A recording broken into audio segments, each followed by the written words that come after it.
So ito nga po, ginawa po namin ngayong araw na lahat. Talagang ginawa yung mga papeles din.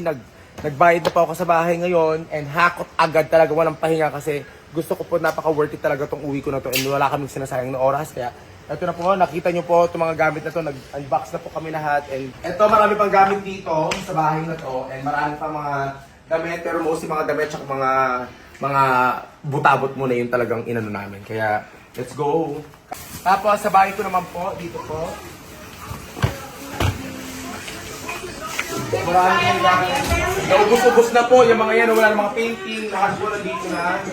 Kwarto ko, pakita natin yung kwarto ko. Wala na yung ano dito.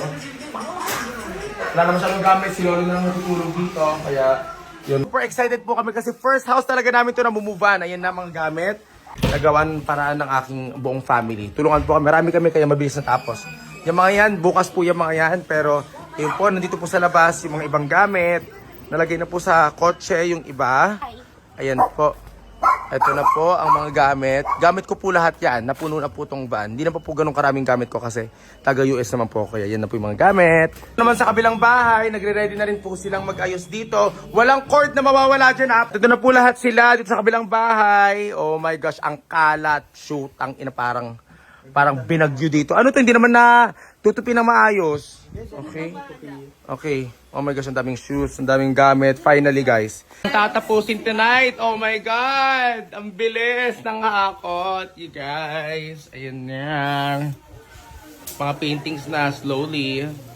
Gagalat sila, tiniwan yung mga yan. Marami tayong iiwan. Dandan. Hi guys, ito na po yung truck. Talagang pa-move out na po kami. Tutulungan na kami. And we're ready to move. Yeah, let's go. Kari na po talaga. OMG. Ayan na po.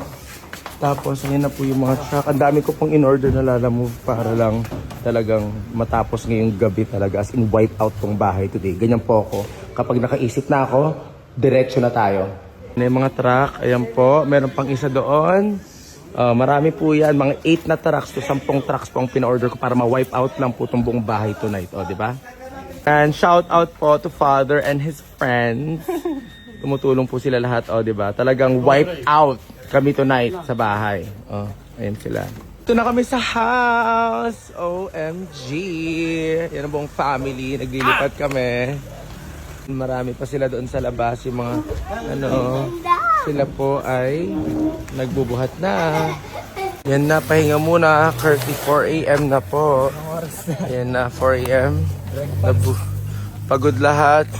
Pag ako, challenge, gagawin ko talaga yung challenge. Kaya, huwag niyo akong hinahamon minsan. Kasi, pag nabaliw ako na pag-isipan ko yun talaga, i-go ko po talaga yun.